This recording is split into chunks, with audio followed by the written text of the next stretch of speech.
بسم اللہ الرحمن الرحیم۔ السلام علیکم۔ میری بات کان کھول کر سن لو۔ سائرہ اور نمرہ، تم دونوں ڈرائنگ روم میں بالکل بھی نہیں آؤ گی۔ چائے بنا کر وہیں پر رکھ دینا، صوبیہ خود یہ چائے لے کر ڈرائنگ روم میں آ جائے گی۔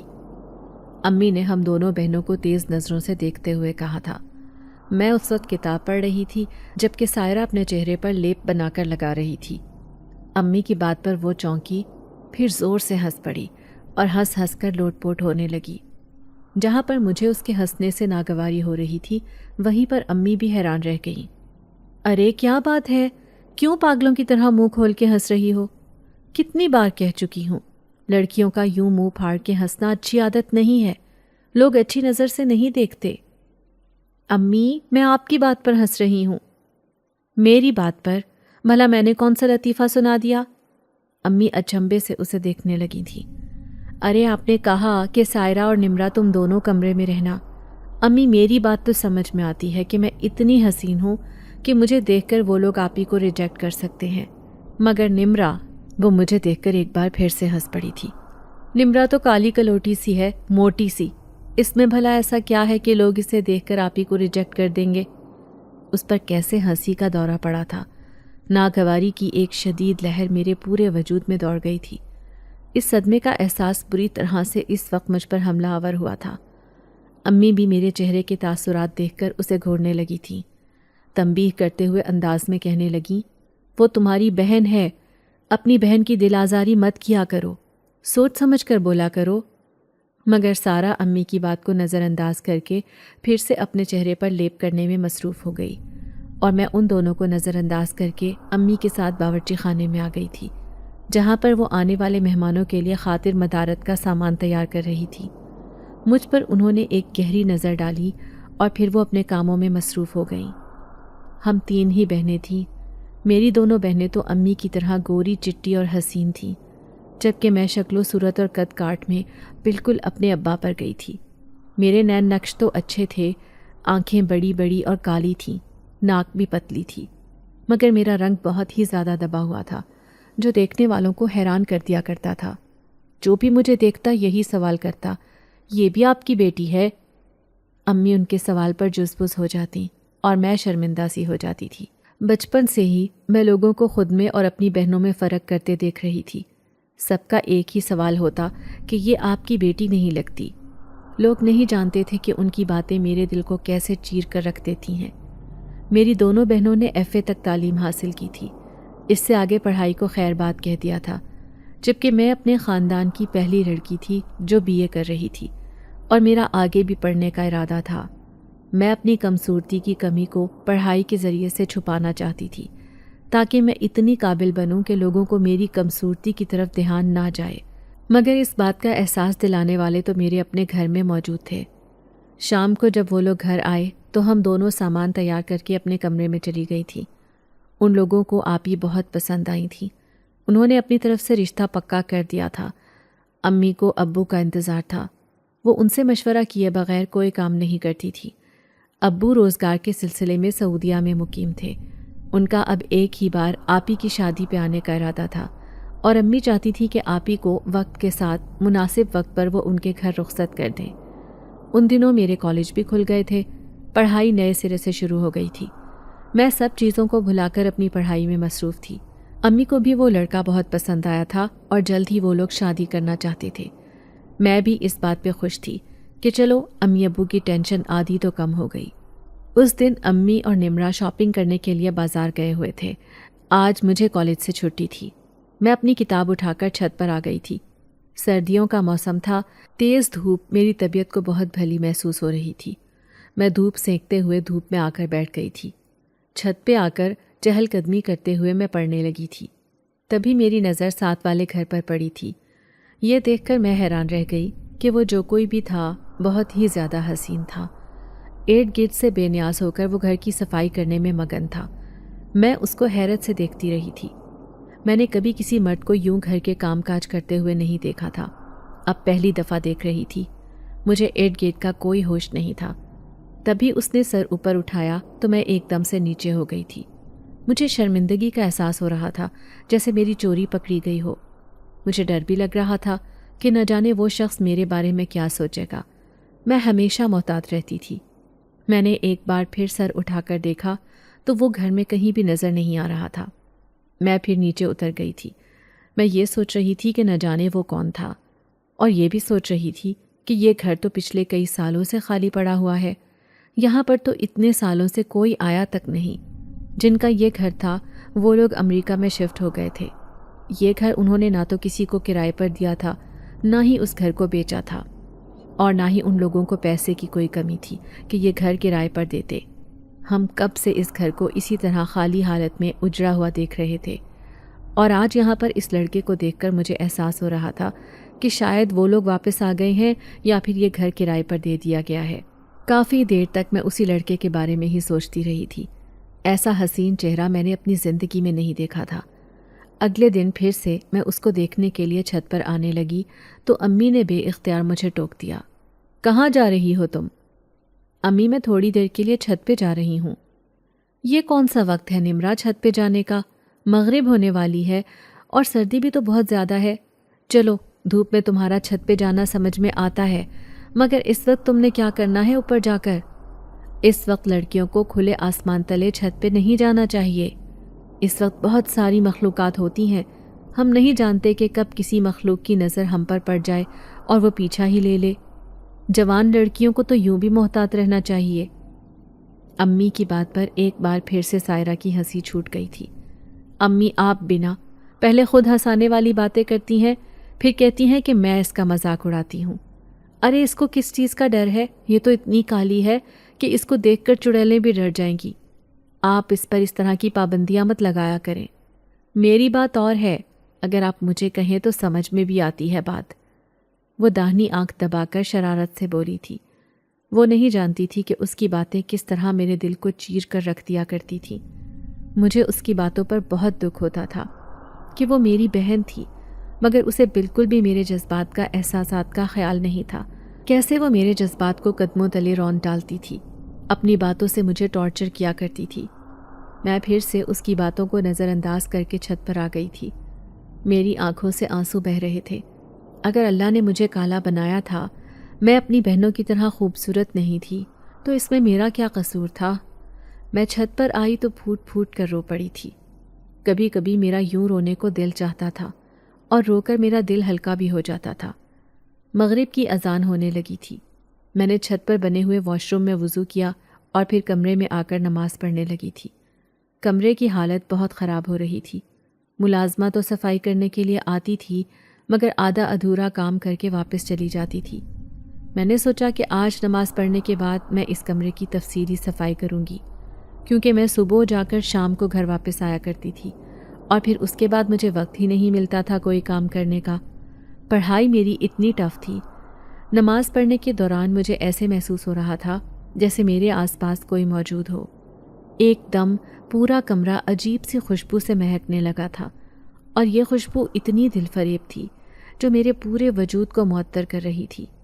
میں آنکھیں بند کر کے اس خوشبو کو اپنے اندر اتارنے لگی۔ نماز پڑھ کے دعا کے لیے ہاتھ اٹھائے تو ایک بار پھر سے میری آنکھوں سے آنسو چھلک پڑے تھے، اور تب میری حیرت کی انتہا نہیں رہی۔ مجھے ایسے محسوس ہوا جیسے کوئی میرے آنسو پونچھ رہا ہو۔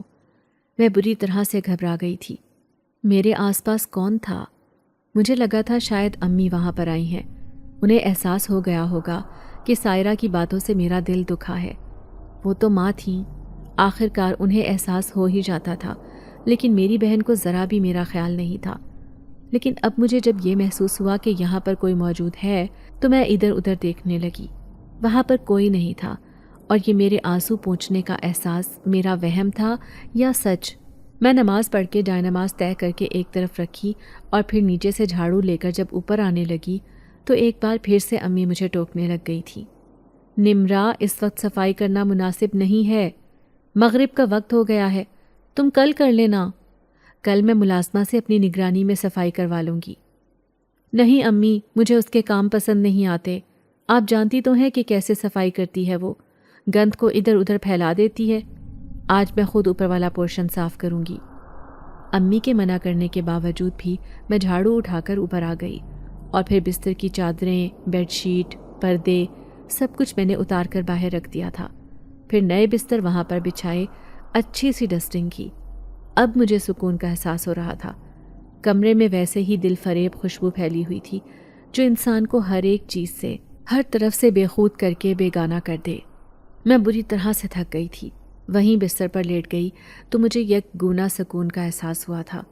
مجھے امی کی دور سے آواز سنائی دے رہی تھی جو مجھے بلا رہی تھی۔ وہ کھانا بنا چکی تھیں اس لیے مجھے پکار رہی تھی، مگر مجھے بھوک نہیں تھی، مجھے بس نیند کی طلب محسوس ہو رہی تھی۔ میری آنکھیں خود بخود ہی بند ہوتی جا رہی تھیں۔ ان کے ساتھ ہی مجھے ایسے محسوس ہوا جیسے کوئی بالکل میرے پاس آ کر بیٹھا ہو، جیسے کسی نے آہستگی سے میرے ہاتھ کو چھوا ہو۔ مجھے بالکل نرم روئی کے جیسا احساس ہوا تھا۔ فوراً سے اپنا ہاتھ کھینچا مگر جیسے میرا ہاتھ اس روئی کی گرفت میں تھا۔ یہ احساس بہت انوکھا تھا۔ میرے لب آپ ہی آپ مسکرا دیے تھے۔ میں وہیں پر سو گئی تھی۔ پھر ایک دم میری آنکھ کھلی۔ امی مجھے جھنجھوڑ رہی تھیں اور غصے سے چڑ رہی تھیں۔ میں تمہیں کب سے آوازیں دے رہی ہوں کہ نیچے آ جاؤ اور تم یہاں پہ سو رہی ہو؟ اور کیا ضرورت تھی اتنا تھکنے کی، اتنا کام کرنے کی؟ میں ملازمہ سے کروا دیتی صفائی کا کام۔ امی میرے پاس بیٹھتے ہوئے افسوس سے بولی تھیں۔ امی، گھر کو سجانا، صاف ستھرا رکھنا تو ہر عورت کو آنا چاہیے نا۔ آپ سائرہ اور صوبیہ آپی کو کیوں نہیں کہتی کہ وہ گھر کے کام کیا کریں؟ چلے صوبیہ آپی تو مہمان ہے، چند دنوں کے بعد وہ یہاں سے رخصت ہو جائیں گی، مگر سائرہ، اس کا حق نہیں بنتا کہ وہ اس گھر میں رہتے ہوئے اس گھر کے کام کاج کرے، آپ کی کاموں میں مدد کروائے؟ الٹا ہر وقت وہ خود کو سجانے سنوارنے میں لگی رہتی ہے۔ امی نے ایک گہری سانس لی۔ جانتی تو ہو تم اس کی عادت کو، کچھ تمہارے ابو نے اسے بگاڑ دیا ہے اور کچھ دادی نے بچپن میں ہی بہت لاڈ پیار دیا ہے، تبھی تو وہ ابھی تک میرے کہنے سننے میں نہیں آ رہی۔ میں جانتی ہوں کہ اس کا رویہ تمہارے ساتھ اچھا نہیں ہے، تمہاری بہن ہو کر بھی وہ تمہاری دل آزاری کرنے سے باز نہیں آتی۔ میں اس کی طرف سے معافی چاہتی ہوں، تم اپنی بہن کی طرف سے اپنا دل میلا مت کرو۔ امی کی بات پر میں افسردہ ہو گئی تھی۔ امی کے کمرے میں آتے ہی اس خوشبو کا احساس مٹ گیا تھا۔ میں حیران رہ گئی کہ یہ خوشبو یہاں سے، اس کمرے سے ایک دم کیسے ختم ہو گئی۔ مجھے لگا تھا کہ شاید امی نے یا کسی نے اس کمرے میں اسپرے کیا تھا جس کی وجہ سے یہ کمرہ مہک رہا تھا، مگر اب ایک دم خوشبو کا احساس ختم ہو گیا تھا۔ میں پھر امی کے ساتھ نیچے آ گئی تھی۔ رات کو جب میں سوئی تو پھر سے مجھے اپنے ہاتھ پر نرم روئی کے گالوں جیسا احساس ہوا تھا۔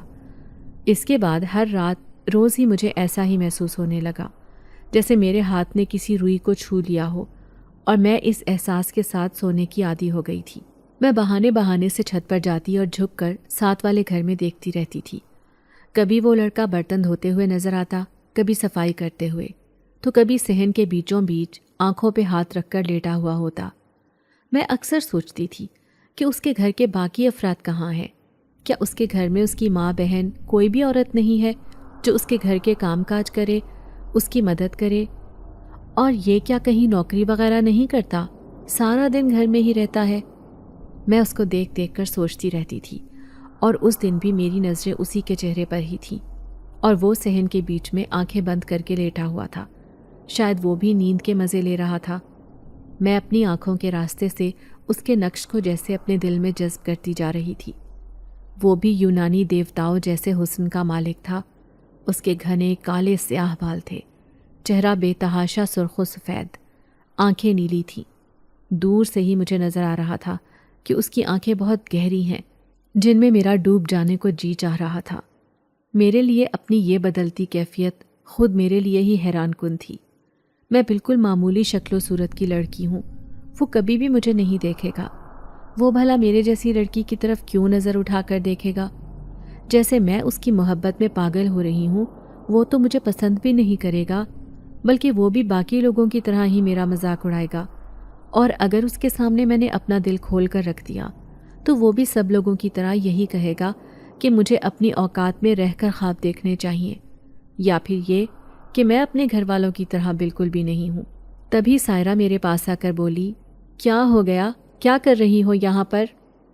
اس کے یوں اچانک آنے پر میں بری طرح سے گھبرا گئی تھی۔ میری چوری پکڑی گئی تھی، چہرے کا رنگ زرد پڑ گیا تھا۔ اب میں جان گئی تھی کہ وہ میرا بہت ریکارڈ لگائے گی۔ وہ تو ویسے بھی مجھے تنگ کرنے کا کوئی موقع ہاتھ سے نہیں جانے دیتی تھی، اور اب تو اسے ایک ایسی بات مل گئی تھی جو میری بہت بڑی کمزوری تھی، اور اب وہ مجھے کیسے بخش سکتی تھی؟ میری آنکھوں میں آنسو آ گئے تھے اور وہ مجھے یوں حواس باختہ دیکھ کر گھبرا گئی۔ ارے کیا ہو گیا تمہیں؟ اتنی پریشان کیوں ہو گئی ہو؟ شاید تم ڈر گئی ہو میرے اچانک آنے سے۔ میں تو محض تنگ کر رہی تھی تمہیں، مذاق کر رہی تھی۔ امی تمہیں بلا رہی ہیں، تمہاری کوئی دوست تم سے ملنے کے لیے آئی ہے۔ وہ مجھ سے یوں نارمل انداز میں بات کرنے لگی جیسے کچھ ہوا ہی نہ ہو، جیسے اس نے کچھ دیکھا ہی نہ ہو۔ میں نے غور سے اس کے چہرے کو دیکھا، کچھ جانچنے کی کوشش کی کہ کیا اس نے مجھے اس لڑکے کی طرف دیکھتے ہوئے نہیں پایا، یا وہ جان بوجھ کر اس بات کو نظر انداز کر رہی ہے۔ میں نے دوبارہ صحن کی طرف دیکھا، نہ وہاں پر وہ چارپائی تھی، نہ وہ لڑکا تھا۔ میں تو حیران ہی رہ گئی، ابھی تو وہ یہیں تھا، اچانک سے کہاں غائب ہو گیا؟ سائرہ غور سے میرے چہرے کے تاثرات کو نوٹ کر رہی تھی۔ کیا دیکھ رہی ہو اس گھر میں؟ اچھا، مجھے اب سمجھ آئی، تم بھی میری طرح ان امرودوں کو دیکھ رہی ہو نا؟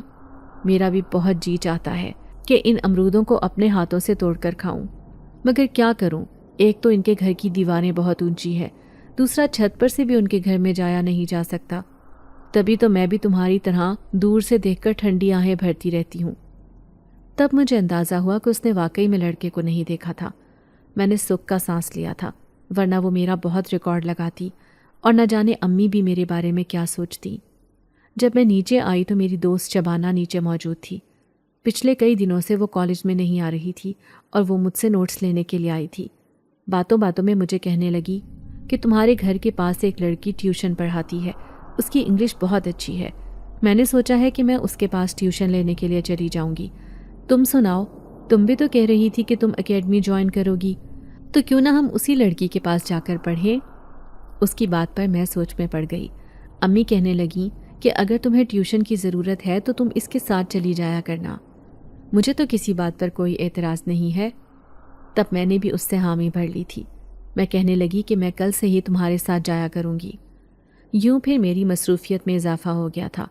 کالج سے گھر واپس آنے کے بعد میں 2 گھنٹے کے لیے ٹیوشن میں جاتی تھی، مگر اچھی بات یہ تھی کہ میں اسی گھر کے پاس سے گزر کر جاتی تھی، اور جب بھی میں گھر کے پاس سے گزرتی تو دروازے پر تالا لگا ہوتا تھا۔ میں تو حیران رہ جاتی تھی کہ وہ لڑکا تو گھر کے اندر موجود ہے، تو پھر یہ باہر سے تالا کیوں لگا ہوا ہے؟ ابھی تک میں اس کے نام تک سے انجان تھی۔ معلوم نہیں اس کا نام کیا تھا، شاید اس کا نام بھی اسی کی طرح بہت حسین ہوگا۔ وہ شاید محلے میں بھی کسی کے گھر آتا جاتا نہیں تھا، کسی کے ساتھ گھلتا ملتا نہیں تھا۔ اس دن جب میں شبانہ کے ساتھ وہاں سے گزرنے لگی تو میں نے دیکھا کہ آج دروازے پر تالا نہیں لگا ہوا تھا، دروازہ کھلا ہوا تھا اور سامنے ہی وہ گلی میں کھڑا تھا۔ شاید وہ دکان سے کچھ لینے کے لیے آیا تھا۔ ایک دم سے اس نے مجھے دیکھا۔ میں پہلی بار اسے اتنے قریب سے سامنے سے دیکھ رہی تھی۔ میری ہتھیلیاں پسیجنے لگی تھیں، چہرے پر گھبراہٹ کے آثار نظر آنے لگے تھے، ماتھے پر پسینہ بھی چمکنے لگا تھا۔ وہ بھی جیسے میرے تاثرات کو بغور دیکھ رہا تھا۔ ہنستے ہوئے وہ چہرے کا رخ موڑ گیا اور میں حیران پریشان رہ گئی تھی۔ اس کے چہرے کے تاثرات اور آنکھوں میں آنے والے رنگ میرے لیے حیران کن تھے۔ اس کی آنکھوں میں میرے لیے پسندیدگی تھی، محبت کے رنگ تھے، اور ایسا کیسے ممکن ہے؟ مجھ سے تو سب لوگ نفرت کرتے تھے، میرا مذاق اڑاتے تھے۔ اس لڑکے کی آنکھوں میں اپنے لیے محبت دیکھ کر میں حیران پریشان رہ گئی تھی۔ آج میں جتنی بھی دیر ٹیوشن والی باجی کے گھر رہی، میرا ذہن مسلسل اسی لڑکے کی طرف جا رہا تھا۔ اسی کے بارے میں سوچ سوچ کر میں پاگل ہو رہی تھی۔ کیا وہ بھی مجھے پسند کرنے لگا تھا؟ مگر اس نے تو مجھے آج پہلی بار دیکھا ہے۔ میں تو اس سے ہمیشہ چھپ چھپ کر دیکھتی تھی۔ میں تو ایسی جگہ پر کھڑی ہوتی تھی کہ وہ تو مجھے نظر آتا تھا مگر میں اسے نظر نہیں آ سکتی تھی۔ واپس آئی تو وہ ابھی تک اسی جگہ پہ کھڑا تھا اور محبت پاش نظروں سے مجھے دیکھ رہا تھا۔ میں نے ڈرتے ڈرتے اپنی دوست کی طرف دیکھا کہ وہ کہیں اس لڑکے کو دیکھ کر اس سے سوال جواب شروع نہ کر دے، مگر سچ شکر کہ اس نے بھی اس لڑکے کو نہیں دیکھا تھا، جبکہ وہ تو ایسا تھا کہ اسے دیکھ کر انسان پلک جھپکنا بھول جائے۔ حیرت مجھے اپنی دوست اور سائرہ پر تھی۔ دونوں نے ہی اسے ایسے نظر انداز کیا تھا جیسے وہ وہاں پر موجود ہی نہ تھا۔ صوبیہ باجی کی شادی میں چند دن ہی رہ گئے تھے۔ سارا نے محلے کی لڑکیوں کے ساتھ گھر میں ڈھولکی بھی رکھ لی تھی۔ ہر روز لڑکیاں گھر میں آتیں اور نت نئے گانے گاتیں۔ امی منع بھی کرتی رہتی کہ یہ لڑکی کی شادی ہے، کون سا لڑکے کی ہے، مگر سائرہ نے پہلے کبھی امی کی سنی تھی جو اب سنتی۔ وہ کہتی کہ اگر ہمارا بھائی نہیں ہے تو اس کا مطلب یہ نہیں ہے کہ ہمارا خوشیوں پر کوئی حق نہیں ہے۔ میں تو آپی کی شادی پر اپنے دل کے سارے ارمان نکالوں گی۔ اور یوں امی خاموش ہو کر رہ جاتی۔ دل ہی دل میں انہیں شرمندگی بھی ہوتی تھی۔ میرے پیپرز بھی ہونے والے تھے اور اتنے شور شرابے میں تو پڑھائی میرے لیے ناممکن تھی۔ میں پھر اوپر والے کمرے میں آ جاتی تھی اور کبھی کبھی تو وہیں پہ سو جاتی تھی۔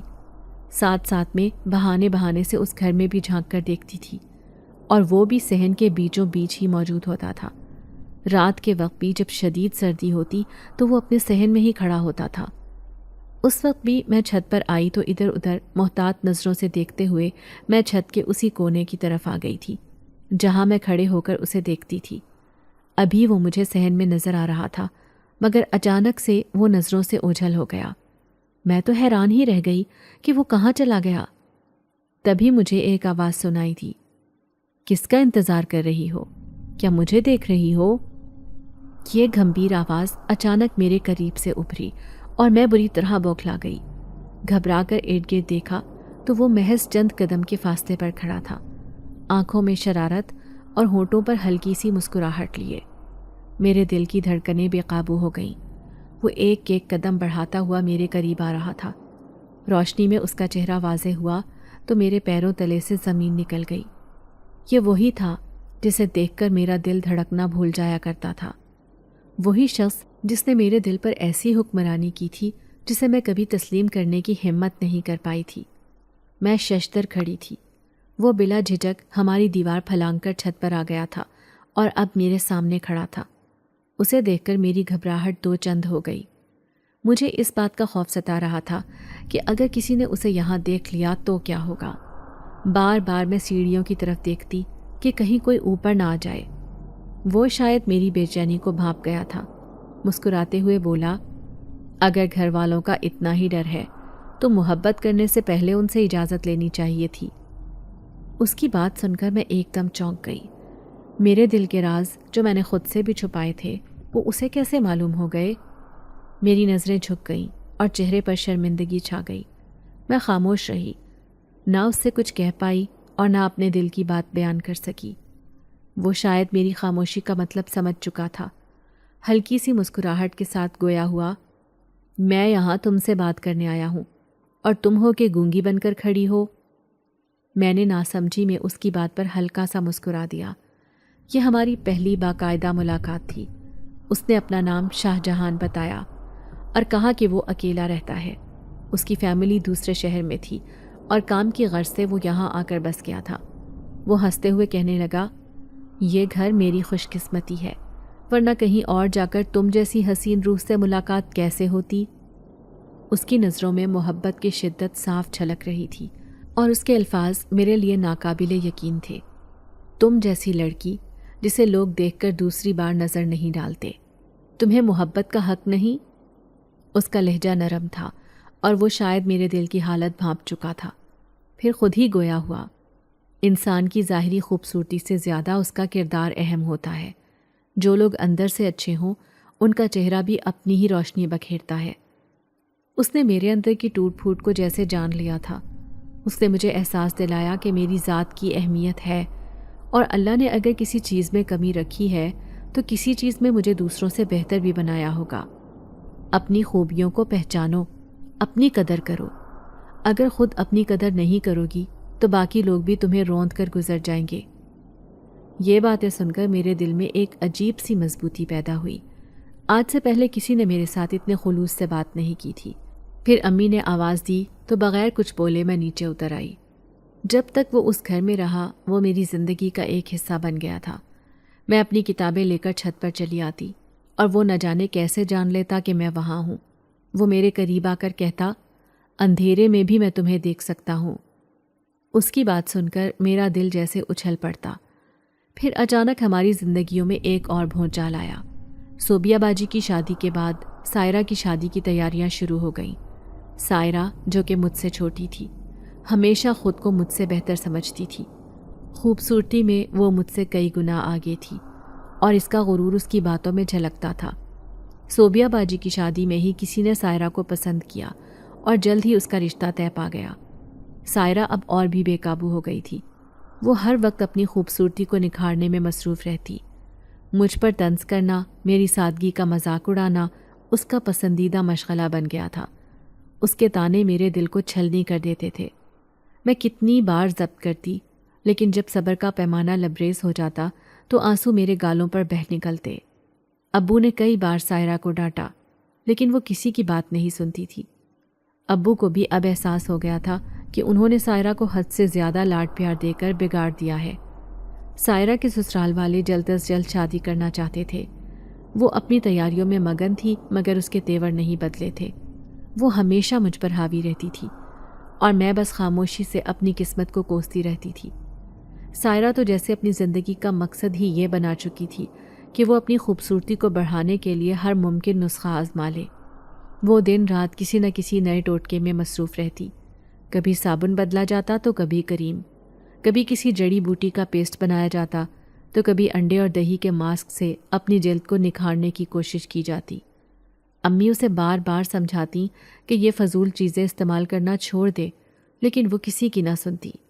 اپنی ضدی طبیعت کے باعث وہ ہمیشہ یہی سوچتی کہ شاید اگلی چیز اس کی خوبصورتی کو چار چاند لگا دے گی۔ اس دن بھی میں کچن میں کھڑی رات کے برتن دھو رہی تھی۔ پچھلے کئی دنوں سے ملازمہ چھٹی پر تھی کیونکہ اس کی بیٹی بیمار تھی۔ گھر کے تمام کام اب میں اور امی مل کر رہے تھے۔ مجھے علم تھا کہ اگر آج کے برتن نہ دھوئے تو صبح امی کے لیے کام کا بوجھ بہت زیادہ ہو جائے گا، اس لیے میں خاموشی سے اپنا کام نمٹانے میں لگی ہوئی تھی۔ اچانک سائرہ کی تیز چیخوں نے میری توجہ اپنی طرف مبذول کر لی۔ میں گھبرا کر برتن چھوڑ کر کچن سے باہر نکلی۔ امی بھی اپنے کمرے سے بھاگ کر باہر آئیں اور پوچھنے لگیں، یہ شور کیسا ہے؟ کون چیخ رہا ہے؟ میں نے ان کی توجہ سائرہ کے کمرے کی طرف دلائی جہاں سے چیخوں کی آواز آ رہی تھی۔ جب ہم سائرہ کے کمرے میں داخل ہوئے تو منظر دیکھ کر دم بخود رہ گئے۔ وہ دونوں ہاتھوں سے اپنا چہرہ ڈھانپے رو رہی تھی۔ اس کی چیخیں ہمارے دل کو دہلا رہی تھی۔ امی جلدی سے اس کے پاس گئیں اور پوچھا، سائرہ کیا ہوا؟ تم ٹھیک تو ہو؟ مگر وہ مسلسل روئے جا رہی تھی۔ جب آخر کار اس نے اپنے چہرے سے ہاتھ ہٹائے تو ہمارے قدم جیسے زمین میں دھس گئے۔ اس کا خوبصورت چہرہ بری طرح جل چکا تھا۔ جگہ جگہ سرخ داغ اور جلن کے نشانات نمایاں تھے۔ وہ ہچکیاں لیتے ہوئے بولی، میں نے یہ نئی کریم استعمال کی تھی مگر اس سے میرا چہرہ جلنے لگا۔ ابو فوراً اسے ہسپتال لے گئے۔ ڈاکٹرز نے علاج تو کیا مگر اس کے چہرے کی حالت واپس پہلے جیسی نہ ہو سکی تھی۔ اس نے کئی ماہرین سے علاج کروایا، مہنگے سے مہنگے ٹریٹمنٹس کروائے، مگر کچھ بھی فائدہ نہ ہوا۔ اس کے چہرے کے داغ جیسے اس کی جلد پر نقش ہو گئے تھے۔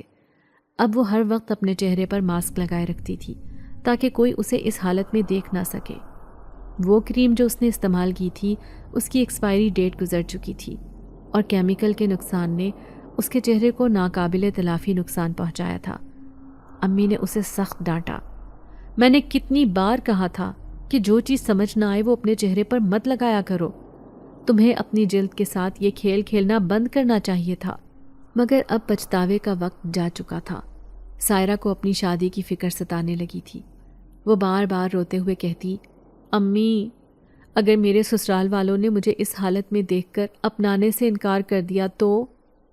امی نے اسے تسلی دی اور سسرال والوں کے سامنے بہانہ بنایا کہ اسے الرجی ہو گئی ہے جو وقتی طور پر اس کے چہرے پر اثر ڈال رہی ہے۔ وہ میک اپ کے ذریعے اپنے داغ چھپانے کی کوشش کرتی اور سسرال جاتی۔ شادی کے بعد بھی وہ اپنے چہرے کی خوبصورتی واپس لانے کے لیے کوشاں رہی۔ اس نے مہنگے سے مہنگے ڈاکٹرز کے پاس جانا جاری رکھا، مگر اس کی حالت بہتر ہونے کے بجائے مزید خراب ہوتی گئی۔ جب کبھی وہ میرے پاس آتی تو روتے ہوئے کہتی، مجھے تمہارا دل دکھانے کی سزا ملی ہے۔ میں تمہارا مذاق اڑاتی تھی، اب لوگ میرا مذاق اڑاتے ہیں۔ اب مجھے احساس ہوتا ہے کہ اس وقت تمہارے دل پہ کیا گزرتی ہوگی۔ میں نے سائرہ کو دل سے معاف کر دیا تھا۔ اس کی معذرت میں سچائی تھی اور میں اس کی خوشیوں کے لیے دعا گو رہتی تھی، مگر اندر ہی اندر مجھے اپنے والدین کی فکر ستا رہی تھی۔ امی اور ابو کو میری شادی کی فکر لاحق تھی۔ وہ سوچتے تھے کہ کوئی میرے جیسی لڑکی کو اپنانے کے لیے آئے گا بھی یا نہیں۔ مجھے ان کی پریشانیوں کا اندازہ تھا، مگر مجھے خود ان باتوں کی کوئی فکر نہیں تھی۔ میں تو اپنی محبت کے خیالوں میں کھوئی رہتی تھی۔ شاہ جہان کا خیال میرے دل و دماغ پر چھایا رہتا تھا اور اس کے ساتھ زندگی گزارنے کی خواہش میرے دل میں شدت اختیار کر چکی تھی۔ شاہ جہان نے کبھی میرے ساتھ شادی کا وعدہ تو نہیں کیا تھا، مگر اس کی نظروں میں محبت کے دیے جلتے دیکھ کر میرا دل گواہی دیتا تھا کہ وہ میرے سوا کسی اور کے ساتھ زندگی نہیں گزار سکتا۔ جب کبھی میں چھت پر جاتی وہ مجھے وہاں انتظار کرتا ملتا۔ مجھے حیرت ہوتی تھی کہ وہ اتنی دور سے یہاں کیسے آ جاتا ہے۔ چھتوں کے درمیان فاصلہ اتنا زیادہ تھا کہ وہاں پہنچنا آسان نہیں تھا، مگر وہ مسکرا کر کہتا، محبت میں انسان کچھ بھی کر سکتا ہے، فاصلے کوئی معنی نہیں رکھتے۔ میں شرما کر اس کی باتوں پر مسکرا دیتی تھی۔ اب جب میں پڑھائی میں مصروف تھی اس سے بات کرنا بھی کم ہو گیا تھا، مگر میرے کمرے میں وہی خوشبو محسوس ہوتی تھی جو میں نے پہلی بار اوپر والے کمرے میں محسوس کی تھی۔ یہ خوشبو میرے دل کو مزید الجھا رہی تھی اور مجھے احساس ہونے لگا تھا کہ میرے ارد گرد کچھ پراسرار ضرور ہو رہا ہے۔ شاہ جہان کی محبت میرے دل و دماغ پر ایسی چھا گئی تھی کہ میں ہر لمحہ اس کے خیالوں میں گم رہتی تھی۔ وہ شخص جس کی باتوں میں ایسی مٹھاس اور آنکھوں میں ایسا سچ تھا جو میرے دل کو بے اختیار اس کی طرف کھینچ لاتا تھا۔ یہ بات حقیقت تھی کہ شاہ جہان نے کبھی بھی میرے ساتھ شادی یا مستقبل کے حوالے سے کوئی وعدہ یا ذکر نہیں کیا تھا، مگر اس کی نگاہوں کی گہرائی میں، اس کے انداز میں، اس کی مسکراہٹ میں اور سب سے بڑھ کر اس کے لہجے میں ایک ایسا یقین پوشیدہ تھا جو میرے دل کو سکون دیتا تھا۔ شام ہوتے ہی میرا دل بے چین ہو جاتا کہ شاید وہ پھر چھت پر میرا انتظار کر رہا ہوگا۔ حالانکہ ہم دونوں کے درمیان چھتوں کا فاصلہ کافی تھا، مگر اس کی آمد اور موجودگی ہمیشہ ایک معجزے کی طرح محسوس ہوتی تھی۔ میں حیرت سے سوچتی تھی کہ وہ اتنے فاصلے کو عبور کر کے آخر کیسے آتا ہوگا، مگر جب بھی اس سے پوچھتی وہ مسکراتے ہوئے جواب دیتا، محبت میں سب ممکن ہے، جو دل چاہے وہی راستہ مل جاتا ہے۔ میں یہ سن کر شرما جاتی، مگر دل کے کسی کونے میں اس کی باتوں کی صداقت کو محسوس کرتی تھی۔ محبت کا یہی جادو تھا کہ اس کی ہر بات، ہر ادا مجھے خواب و خیال کی دنیا میں لے جاتی تھی۔ لیکن ان دنوں حالات ایسے بنے کہ میری توجہ اس سے ہٹ کر اپنی پڑھائی پر مرکوز ہو گئی تھی۔ امی اور ابو پر کام کا بوجھ بڑھ گیا تھا اور ملازمہ کی غیر موجودگی کی وجہ سے گھر کے سارے کام ہمارے ذمے تھے۔ کالج سے واپس آ کر میں کچن اور گھر کے باقی کاموں میں امی کا ہاتھ بٹاتی، مگر پیپرز قریب آتے ہی امی نے مجھے زبردستی پڑھائی پر توجہ دینے کے لیے کہہ دیا۔ وہ کہتی تھیں، بیٹا یہ وقت پڑھائی کا ہے، کام تو تمہیں ہمیشہ کرنا ہی ہے، مگر یہ موقع دوبارہ نہیں آئے گا۔ شاہ جہان کی باتوں نے بھی میرے اندر ایک عجیب سی توانائی پیدا کر دی تھی۔ شاید وہی جذبہ تھا جس کی وجہ سے میں نے سارے کاموں کو چھوڑ کر اپنی پڑھائی پر دل و جان سے محنت کرنا شروع کر دی تھی۔ دن رات میں کتابوں میں مصروف رہتی، مگر دل کے کسی گوشے میں اس کی یاد ہمیشہ بسی رہتی تھی۔ کئی دن گزر گئے اور میں ایک بار بھی چھت پر نہیں گئی۔ دل چاہتا تھا کہ اسے دیکھوں، اس سے بات کروں، مگر یہ خوف تھا کہ اگر ابو یا امی نے مجھے دیکھ لیا تو ان کے دل میں میرے لیے برا تاثر پیدا ہوگا، اور یہ خوف مجھے روکے رکھتا۔ میں خود سے کہتی، محبت تو سچی ہے تو پھر کیوں غلط راستے پر چلوں؟ یہی سوچ کر میں خود کو روک لیتی۔ لیکن عجیب بات یہ تھی کہ ان دنوں میرے کمرے میں وہی مہک بسی ہوئی تھی جو پہلی بار میں نے اوپر والے کمرے میں صفائی کرتے ہوئے محسوس کی تھی، وہی گلابوں جیسی خوشبو جو اب میرے کمرے میں بھی موجود ہوتی تھی۔ یہ کیسے ممکن تھا؟ میں حیران ہوتی کیونکہ نہ تو میں نے کوئی پرفیوم استعمال کیا تھا اور نہ ہی ایئر سپرے۔ پھر یہ مہک کہاں سے آتی تھی؟ یہ خوشبو میرے دل کو سکون دیتی تھی، مگر اس کا راز میری سمجھ سے باہر تھا۔ ایک اور بات جو مجھے بے حد عجیب لگتی تھی وہ یہ تھی کہ محلے کی عورتوں نے کبھی بھی شاہ جہان کا ذکر نہیں کیا تھا، حالانکہ محلے کی عورتیں معمولی سی بات کو بھی بڑھا چڑھا کر بیان کرتی تھی، مگر شاہ جہان جیسا خوبصورت شخص جو کسی دیوتا کی طرح لگتا تھا، اس کے متعلق کسی نے کچھ نہیں کہا۔ یہ بات میرے لیے ناقابل فہم تھی۔ اگر وہ واقعی میرے محلے میں رہتا تھا تو پھر اس کے چرچے کیوں نہیں تھے؟ کیا وہ صرف میرے لیے یہاں آیا تھا یا پھر وہ واقعی یہاں رہتا ہی نہیں تھا؟ یہ سوالات میرے دل و دماغ میں گونجتے رہتے۔ جب میرے پیپرز ختم ہوئے تو میں نے ایک دن چھت پر جانے کا ارادہ کیا۔ چھت پر پہنچ کر میں نے وہی گھر دیکھا جہاں میں شاہ جہان کو اکثر کھڑا دیکھتی تھی، مگر اس دن وہ گھر بالکل ویران لگ رہا تھا۔ درختوں کی شاخیں جھکی ہوئی تھیں، صحن میں سوکھے پتوں کا ڈھیر لگا ہوا تھا اور ہر چیز سے وحشت اور اجاڑ پن کا احساس ہو رہا تھا۔ میرا دل دھک سے رہ گیا۔ یہ کیا؟ میں نے خود سے کہا، کیا شاہ جہان یہاں سے چلا گیا؟ یہ خیال میرے دل کو چیرنے لگا۔ وہ کیسے جا سکتا تھا، اور وہ بھی بنا بتائے؟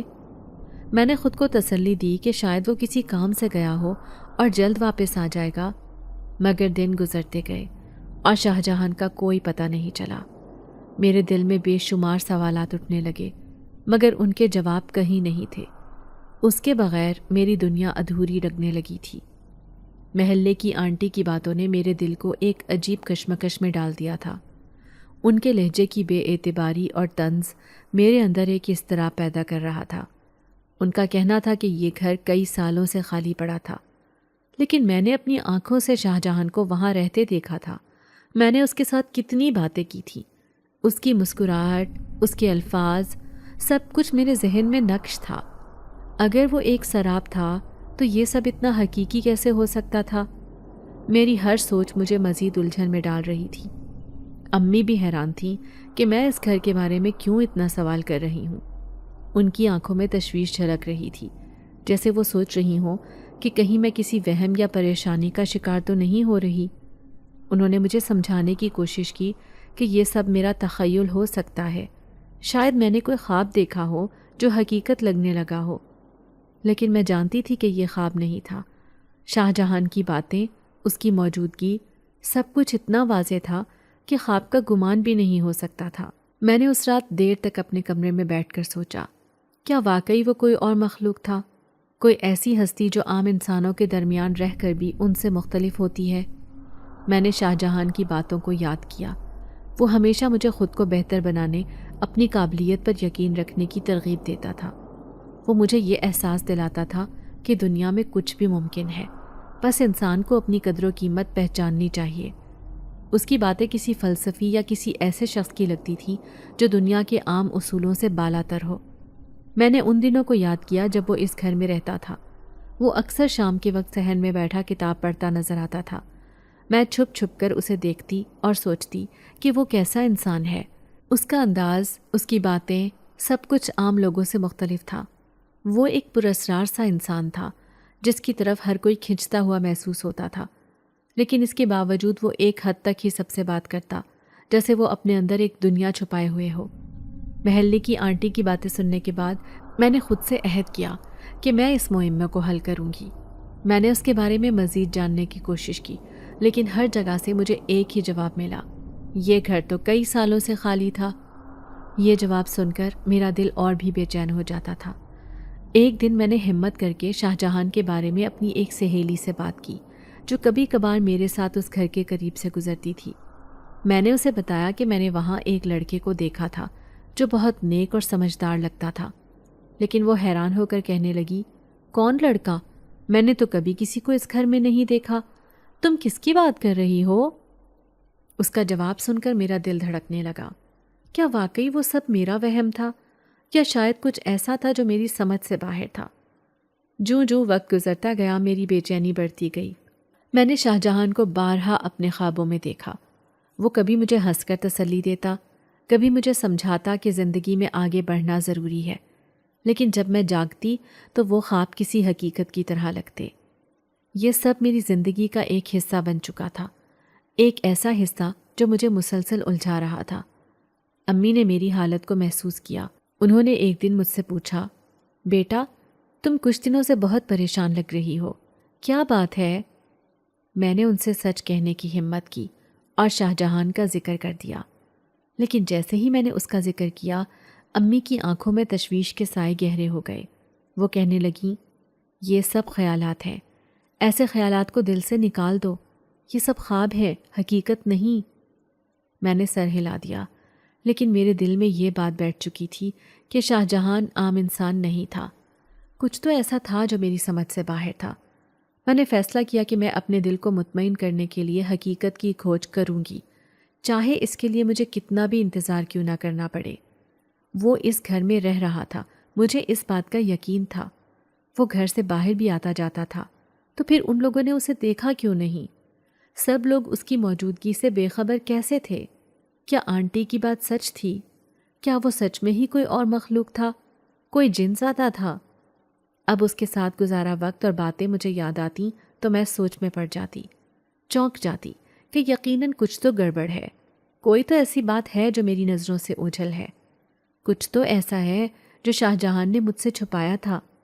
مجھے تو وہ عام انسانوں سے مختلف لگتا تھا، اس کی شکل و صورت، اس کے بات کرنے کا انداز عام لوگوں سے وہ کتنا مختلف تھا، ہمدرد، نیک دل۔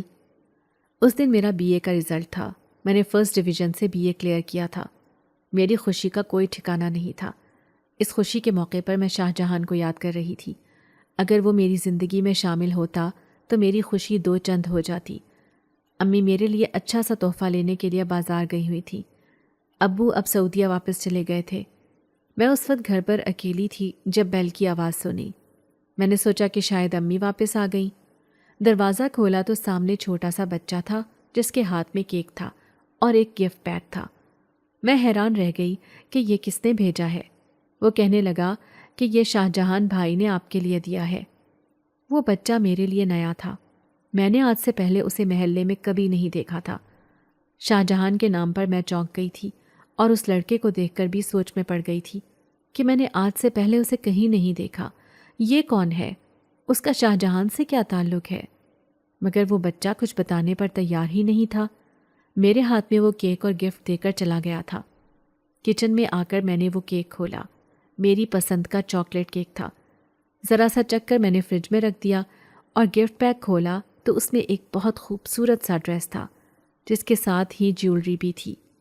یہ دیکھ کر میرے لب آپ مسکرا دیے تھے۔